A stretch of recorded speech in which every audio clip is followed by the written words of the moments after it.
les amis, aujourd'hui nous allons apprendre comment manipuler les textes en Python. Alors Python c'est très utile en termes de manipulation de texte, et ce qui est ce qui est très différent dans la plupart des programmes comme C ou C++ ou autres. Mais Python est très utile dans la manipulation des textes. Euh, et qu'est-ce qu'un texte? Quand on considère Python, un texte, c'est soit un mot ou bien une phrase qui a à l'intérieur de deux quotes. Et quand je dis quote, ça peut être ça, ou bien ça peut être ce qu'on appelle double quote, ou bien ça peut être ça. Je vous donne un exemple. Si je fais par exemple print bonjour tout le monde, ok? Ce que Python va me retourner, c'est le texte exact. Alors attendez un peu. Et voilà, vous avez bonjour tout le monde. Donc voilà un texte et nous allons apprendre comment faire des manipulations, ok? Euh, alors je vous donne un autre exemple. Si vous pouvez, à propos, vous pouvez aussi utiliser le double quotes et vous aurez toujours la même réponse. Et vous allez me demander pourquoi utiliser les deux. Je vais vous donner un exemple. Si je dis je m'appelle Oscar, par exemple, je m'appelle Oscar, euh, et j'utilise le même, le même genre de quote, alors ça ne va pas marcher parce que Python sera confus et, et te demande qu'est-ce que je dois faire à ce moment. Et vous voyez la différence de couleur déjà qui vous prouve que Python ne peut pas accepter ce genre de syntaxe. Et quand je, euh, quand je lance la commande, voilà l'erreur message que j'ai invalid syntaxe. Mais ce qu'il faut faire pour remédier à ça, c'est de mettre le double quote et quand je le fais, vous voyez bien que la couleur est uniforme. Et si je lance la commande, ça me retourne exactement ce que je veux. OK. Euh, Maintenant, je vous montre comment utiliser, il y a il y a un concept qui s'appelle la concatenation, ce qui veut dire on peut coller des textes ensemble. Je vous donne un exemple. Si par exemple, je veux coller deux nombres, 100, OK, et 101. Évidemment, euh, Python n'additionne pas les nombres, comment je dis, euh, Python n'additionne pas les nombres, OK? Parce que euh, 100 plus 101, en fait, ça donne 201. Mais parce que ces nombres-là sont en quotes, en text mode, et ce que Python va faire, Python va le coller ensemble. Alors, je vous montre ce que ça fait. Ça va me mettre 100 collé à 101. Vous voyez bien ce que je veux dire? Donc, c'est comme ça que Python marche. Si vous mettez des textes, mais si vous mettez des nombres en code, Python va les reconnaître comme des strings. Et vous pouvez faire la collage comme vous voulez. OK? Je vous donne un autre exemple.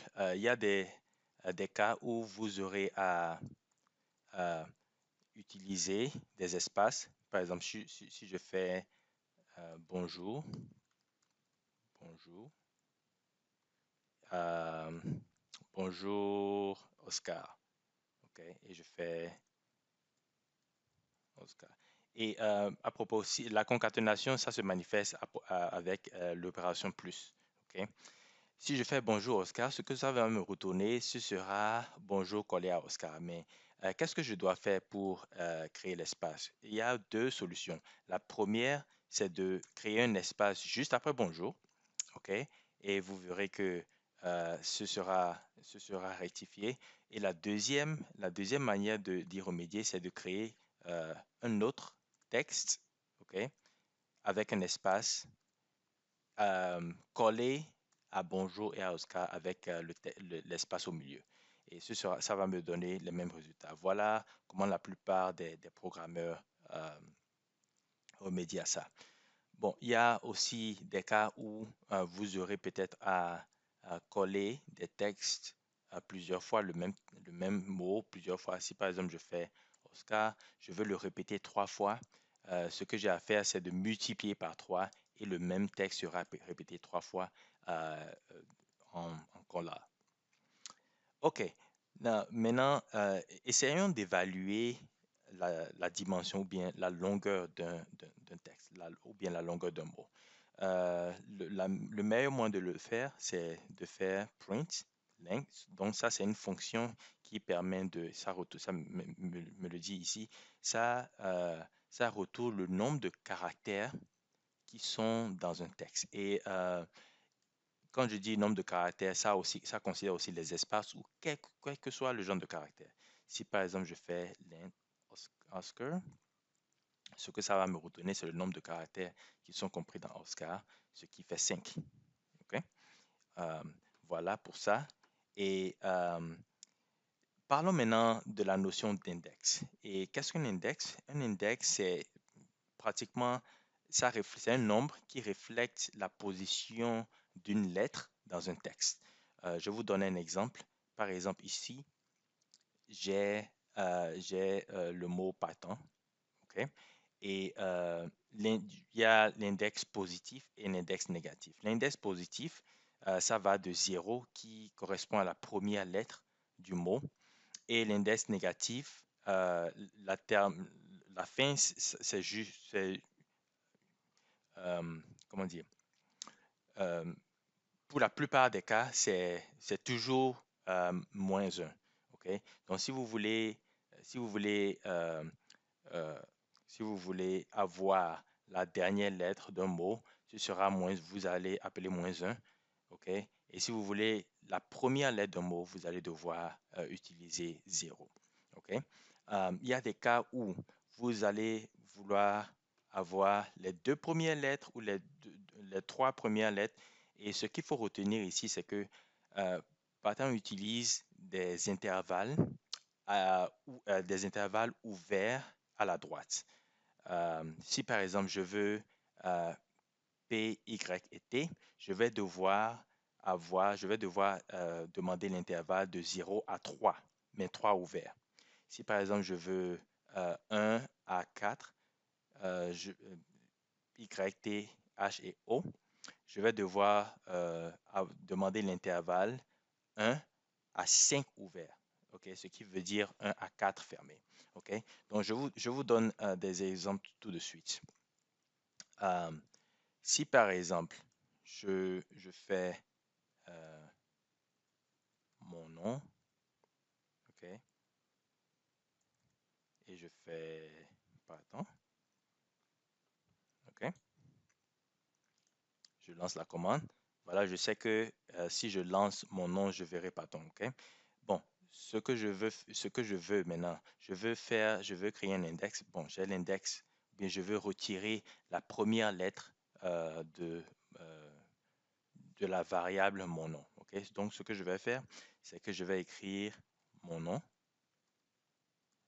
et je vais demander la première lettre qui est reflétée par 0, tout comme je vous l'ai montré ici.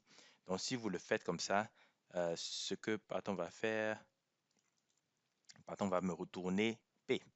Si j'utilise l'index négatif, je pourrais aussi avoir la même chose, mais généralement, on ne sait pas la longueur généralement des mots ou bien des phrases. Et pour, comment dire, pour avoir la première lettre, les gens utilisent généralement 0. Pour avoir la dernière lettre, les gens utilisent généralement -1. Donc, c'est ce qu'il faut retenir. Mais pour ce cas, je vais vous montrer seulement que si, par exemple, je lance la commande avec -6, je pourrais avoir toujours P. OK? Si je lance la commande avec -1, j'aurai toujours la dernière lettre d'un mot, ce qui fait N. OK? Et comme je vous l'avais dit, je peux avoir des portions, euh,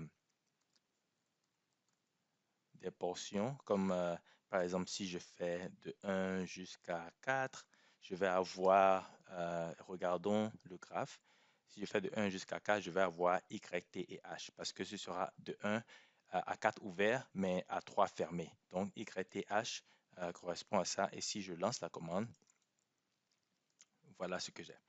Il y a aussi quelque chose que je vais vous montrer. Généralement, ce genre d'opération, ça s'appelle slicing, ou bien ça s'appelle créer des slices. Et le premier élément de slicing, c'est start, euh, ou bien l'index de commencement. Et le deuxième, c'est l'index de stoppage. Et la troisième partie de la syntaxe, c'est ce qu'on appelle step.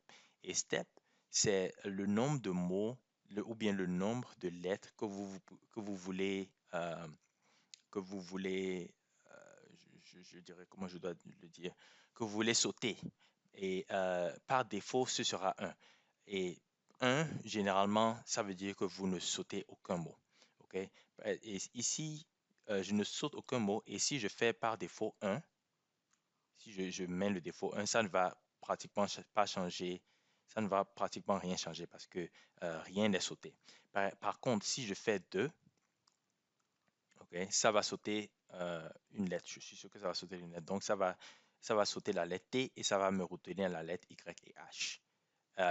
Tout en sachant que je m'arrête à 3. OK? J'espère que vous comprenez cette partie. Et il y a des moments où où vous voudrez euh, avoir euh, mon nom, OK, mon nom, jusqu'à la lettre 3, jusqu'à la lettre 3. Et ce que ça va vous retourner, c'est P, Y, T et H. Euh, P, Y, T et H. OK? Et rappelez-vous que jusqu'à 4, c'est 4 ouverts en fait. OK? Euh, quoi d'autre? Euh, Dernièrement, dans cette partie de ce chapitre, je veux vous montrer que si par exemple vous demandez, vous lancez cette commande dit que vous voulez tout en fait, tout ce qui est à l'intérieur de la variable mon nom. Donc ça va me retenir pratiquement Python lui-même. Vous voyez? Donc voilà ce que j'ai à vous montrer pour cette partie, la position des textes en Python. Maintenant, parlons de textes changeables et de conteneurs changeables et inchangeables. Qu'est-ce que je veux dire par là? Les strings, ce sont des conteneurs inchangeables. Et on dit inchangeable parce que je vous donne un exemple. Si j'avais créé une variable, non, je ne l'avais pas créée, je crée une variable bonjour tout le monde. So, bon, texte numéro 1, et je crée bonjour tout le monde. OK? Si par exemple, bon, lançons cette commande, et si par exemple je veux modifier, euh, au lieu de bonjour, je veux écrire par exemple bonjour, ok?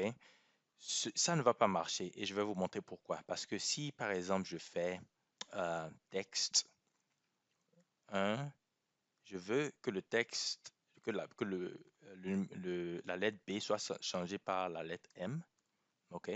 Je vais vous montrer pourquoi ça ne va pas marcher.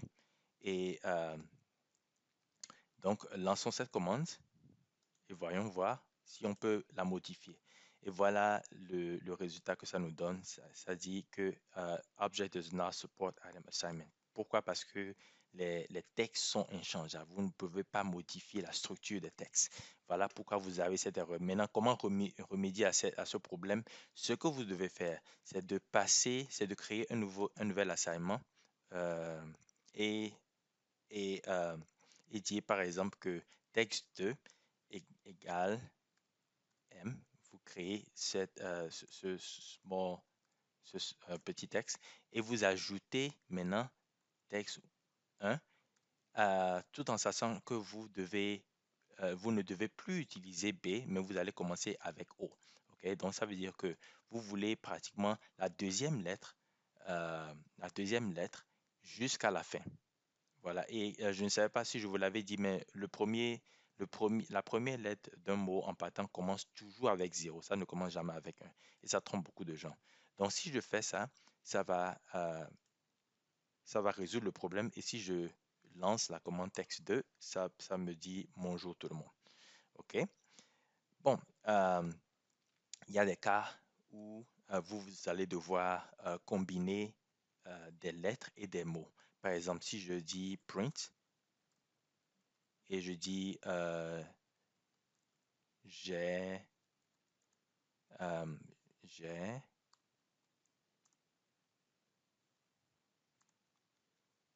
et je fais un accolage, je colle des mots ensemble et des chiffres ensemble. J'ai 10 ans, par exemple. C'est ce que je compte faire. OK? J'ai 10 ans. OK? Si je fais ça, Python va me donner une erreur. Pourquoi? Parce que Python ne comprend pas pourquoi je mets des textes, des lettres et des chiffres ensemble. La manière de remédier à ça, c'est de mettre la fonction str qui convertit les chiffres en lettres. OK? Et si je lance cette commande, j'ai dit ça. Mais voilà, il y a un problème ici parce que Il faut que je mette l'espace avant le A ici. Et si je relance la commande, vous verrez que ce sera corrigé. OK? Voilà. Euh, Parlons maintenant des méthodes. Je vais mettre ça de côté. Parlons maintenant des méthodes. Euh, une méthode, c'est, disons, euh, une action qui permet à un objet de Python d'accomplir une action, en fait. Et il y a plusieurs genres d'actions qui peuvent être accomplies. Si je veux connaître bon voilà, et texte par exemple, si je veux savoir le genre d'action que je peux mener avec texte, tout ce que j'ai à faire, c'est de taper dir, dir texte. Donc, il faut que je le redéfinisse d'abord. Et quand je mets dire texte, voilà. Et voilà donc toutes les actions qui peuvent être accomplies avec ce texte. Et je peux créer des majuscules, je peux créer des minuscules, majuscules avec upper, minuscules avec lower, et je peux faire aussi beaucoup d'autres actions.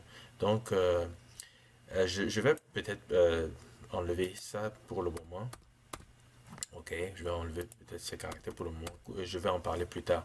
Mais supposons que j'ai ce texte, ok, texte, et je veux transformer les minuscules en majuscules. Tout ce que j'ai à faire, c'est de mettre texte date upper et ça met tout en majuscule. Ok.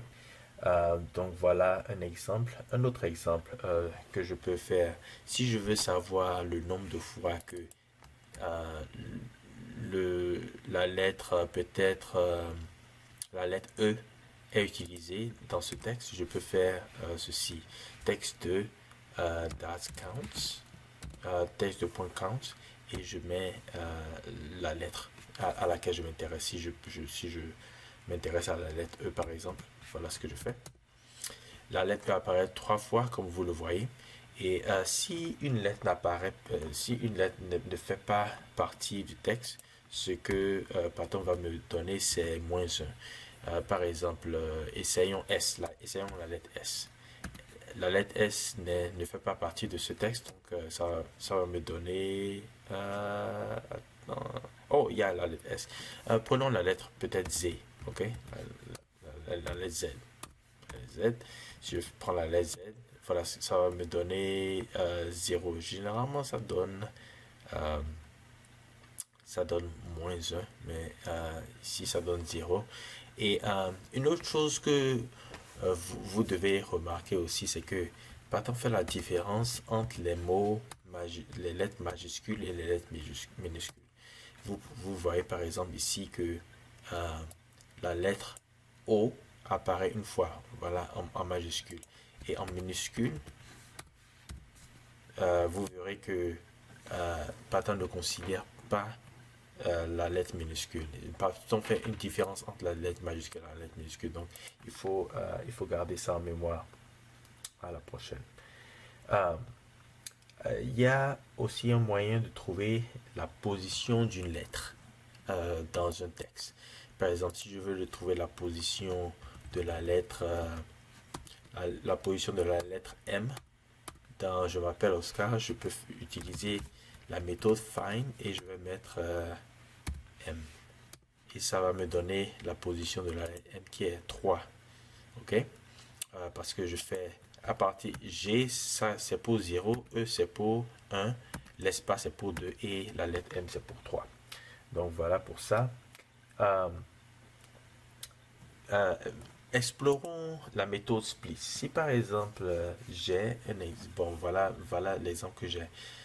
Je vais utiliser cet exemple-là. Je m'appelle Oscar. Si je veux éclater ce texte et je veux le séparer, de mots. Voilà. Ce que je fais, c'est que je peux écrire mot égale texte 2 split. Et ce que ça va faire, si je lance mot, ça va me séparer les mots un à un. Donc je m'appelle et Oscar. Donc voilà les mots séparés et split permet de l'accomplir. Maintenant, si je veux les rejoindre, si je veux rejoindre les mots et en faire une phrase, tout ce que j'ai à faire, je peux mettre par exemple phrase. Voilà, je mets phrase et il y a ce qu'on appelle cette méthode qu'on appelle join qui résout ce problème. Si par exemple je mets ça c'est une liste parce que c'est un bracket et je passe la liste à l'intérieur de cette action et je sépare les mots par un espace et c'est ce que ça veut dire. Et si je lance phrase, donc ça va me retourner comment dire, la phrase que j'avais plus avant. Donc voilà. Et laissez-moi vous expliquer ce que j'essayais de faire avec texte quand j'avais ces caractères-là. Tabulation et j'avais aussi ça. Et en fait, ce caractère me permet d'aller à la prochaine ligne. Et ce caractère, c'est pareil, c'est 4 espaces à la fois. Et bon, ça permet de séparer, ça permet de bien organiser votre texte ou votre article. Et donc, il y a des fois, des occasions où vous aurez à enlever ces caractères bizarres-là et pour créer un texte propre. Okay? Vous allez devoir nettoyer votre texte proprement. Si par exemple vous voulez faire Natural Language Processing, vous allez devoir nettoyer votre texte et le faire présentable et vous devrez être forcé à enlever ces caractères-là. Et il y a la fonction qui s'appelle strip qui s'en occupe. Strip non seulement enlève ces caractères-là, mais aussi enlève les espaces qui sont avant les phrases et après les phrases. Donc je vous montre comment ça marche. Si par exemple je fais texte 2, il faut d'abord que je lance texte 2 parce que je l'ai modifié. Et donc si je lance texte 2, vous verrez que ça me donne ça. Et si je fais texte strip, ok, vous verrez que ça a nettoyé ces caractères-là et qu'il n'y a pas d'espace. Donc voilà, c'est comme ça que ça marche. J'espère que vous avez aimé cette vidéo. N'oubliez pas de vous abonner et on se dit à la prochaine pour les vidéos qui suivent. Merci beaucoup. Bye.